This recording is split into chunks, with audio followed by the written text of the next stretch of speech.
Not only IELTS exam, if you want to prove yourself that yes, you are totally different than others, then you have to speak in English by using the preposition. If you don't speak or if you don't use that, you will be loser. So I don't want to see you as a loser. I want to see you as a winner. So if you want to be a winner, you just practice with this shit.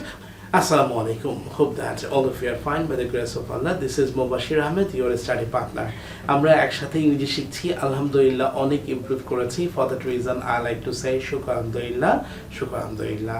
আপনারা অনেকেই আমাদেরকে কমেন্টসের মাধ্যমে জানিয়েছেন যে sir ইংরেজিটা অনেক সহজ লাগছে, আলহামদুলিল্লাহ এখন আমরা ইংরেজিতে কথা বলতেও পারি। কিন্তু আবার অনেকেও জানিয়েছেন যে স্যার আমরা ইংরেজিটা মানে শেখা হয় না কিংবা শেখা ছেড়ে দিয়েছিলাম বিকজ অফ প্রিপোজিশনের ব্যবহারের কারণে, যে কোথায় ইন হবে, কোথায় অ্যাড বসবে, কোথায় ফ্রম বসাবো, কোথায় ইনসাইড বসাবো, এই যে ওয়ার্ডস মিনিংয়ের সঠিক ব্যবহারগুলো, এটার কারণে আমরা ইংরেজি পড়াটাই মানে ছেড়ে দিয়েছি বা কঠিন লাগে বা আমার দ্বারা মনে হয় না এই জিনিসটাকে আমি আয়ত্ত করতে পারবো। যার ফলশ্রুতিতে আমি অনেক চিন্তা ভাবনা করার পর আমি বের করেছি যে প্রিপোজিশনের ইউজিংটা কিভাবে একটা স্টুডেন্টকে সহজ করে দেওয়া যায় কিংবা আমরা খুব সহজেই মানে কোথায় কোথায় ব্যবহার করতে পারবো, এই বিষয়টা নিয়ে আমরা আজকে আলোচনা করেছি। প্রথমে করবো কি, আমরা একটা ভার্ব নিব। ভার্ব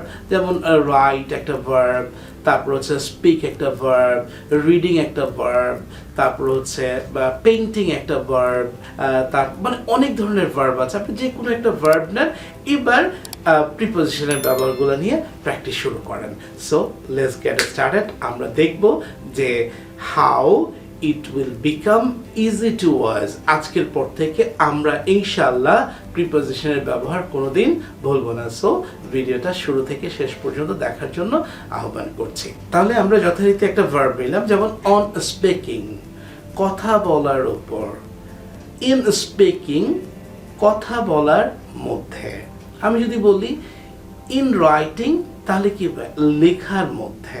অন রাইটিং লেখার উপর, ফর স্পিকিং কথা বলার জন্য। তাহলে আমি যদি বলি ফর রাইটিং তাহলে লেখার জন্য, তাহলে পড়ার জন্য ফর রিডিং, ঘুমানোর জন্য ফর স্লিপিং।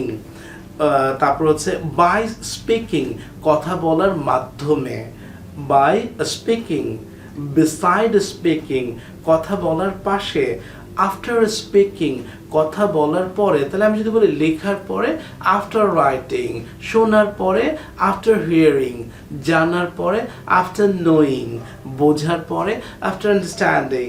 তারপর হচ্ছে বিফোর স্পিকিং মানে কি কথা বলার আগে কিংবা পূর্বে, উইদাউট স্পিকিং কথা বলা ছাড়া, এক্সেপ্ট স্পিকিং কথা বলা ব্যতীত, অ্যাবাউট স্পিকিং কথা বলা সম্পর্কে কিংবা কথা বলা বিষয়ে, উইথ স্পিকিং মানে কথা বলার মধ্য দিয়ে বা কথা বলার সম্পর্কে, while স্পিকিং কথা বলার সময়, তাহলে লেখার সময় while রাইটিং, দেখার সময় while ওয়াচিং, ঠিক আছে।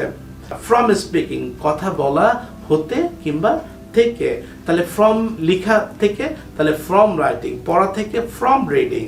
অফ স্পিকিং বলার, এগেনস্ট স্পিকিং কথা বলার বিরুদ্ধে, বিহাইন্ড স্পিকিং কথা বলার পিছনে, থ্রো স্পিকিং কথা বলার মধ্য দিয়ে, ইনসাইড স্পিকিং কথা বলার ভেতর দিয়ে বা মধ্য দিয়ে, বিকজ অফ স্পিকিং কথা বলার কারণে, ইন স্পাইট অফ স্পিকিং কথা বলা সত্ত্বেও, কথা বলা সত্ত্বেও, ইনস্টিড অফ স্পিকিং কথা বলার পরিবর্তে, অ্যাকর্ডিং টু স্পিকিং কথা বলা অনুযায়ী বা অনুসারে, বোথ স্পিকিং অ্যান্ড রাইটিং কথা বলা এবং লেখা উভয়ের ক্ষেত্রে। তাহলে এখন আমরা কি করব, প্রত্যেকটা দিয়ে আমরা সেন্টেন্স তৈরি করব, তাহলে আমার জড়তাটা আরো ক্লিয়ার হয়ে যাবে। যেমন অন স্পিকিং কথা বলার উপর, আমি কথা বলার উপর বিশ্বাস করি। আই বিলিভ অন স্পিকিং আমি লেখার উপর বিশ্বাস, আই বিলিভ অন রাইটিং আমি পড়ার উপর বিশ্বাস, I believe on reading.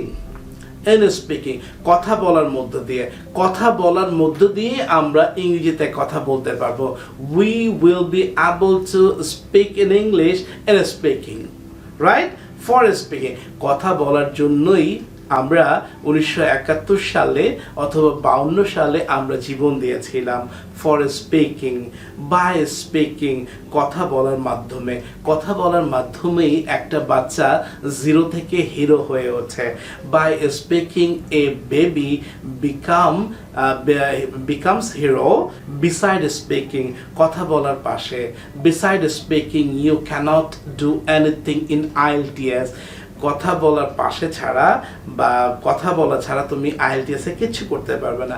After speaking you have to wait for the result. Speaking এর পর তোমাকে রেজাল্টের জন্য অপেক্ষা করতে হবে। Before speaking you need to appear the writing, মানে স্পিকিং এর আগে তোমাকে অ্যাপিয়ার দ্য লিসনিং এ অংশগ্রহণ করতে হবে।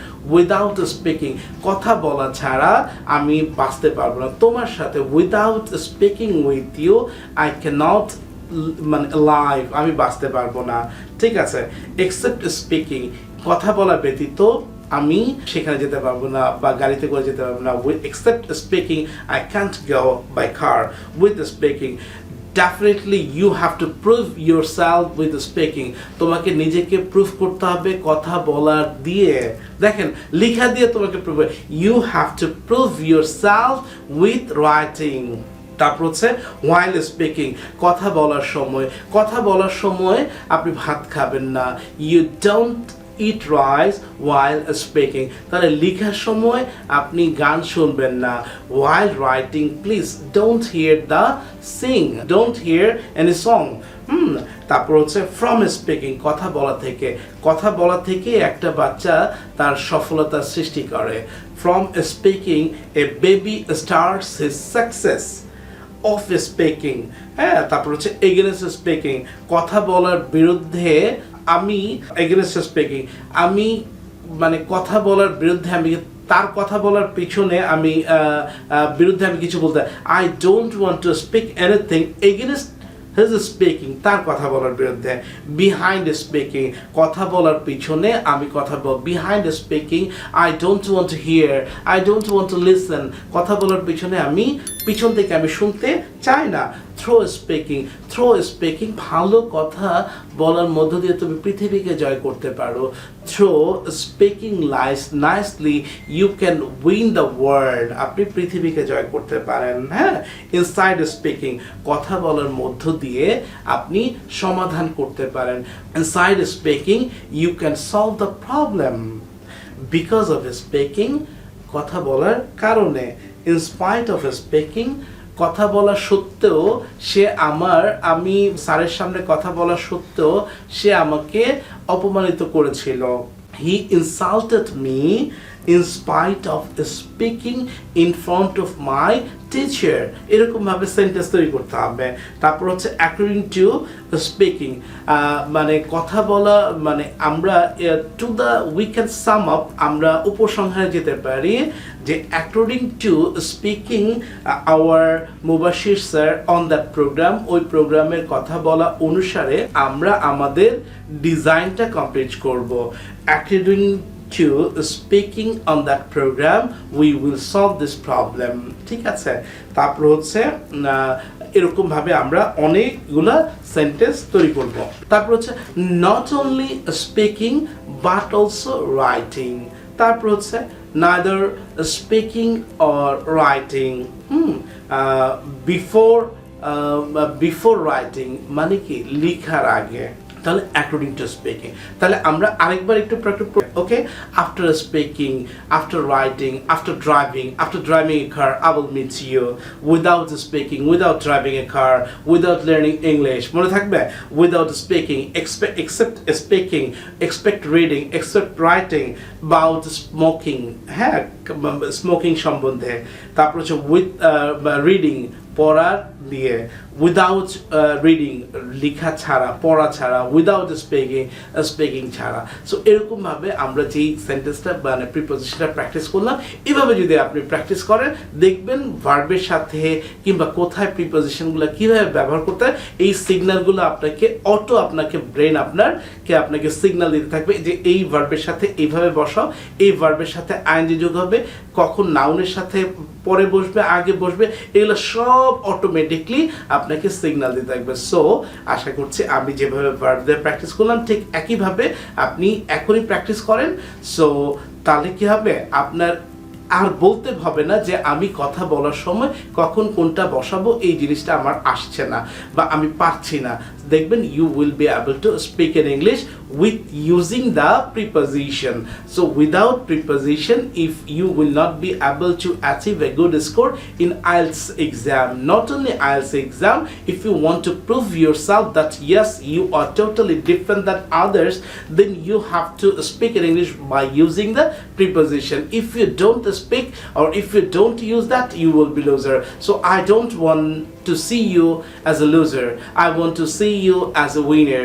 So if you want to be a winner, you just practice with this shit, with this preposition and verb. So wish you all the best. দেখা হবে অন্য কোনো পর্বে, সেই পর্যন্ত ভালো থাকবেন। আসসালামু আলাইকুম।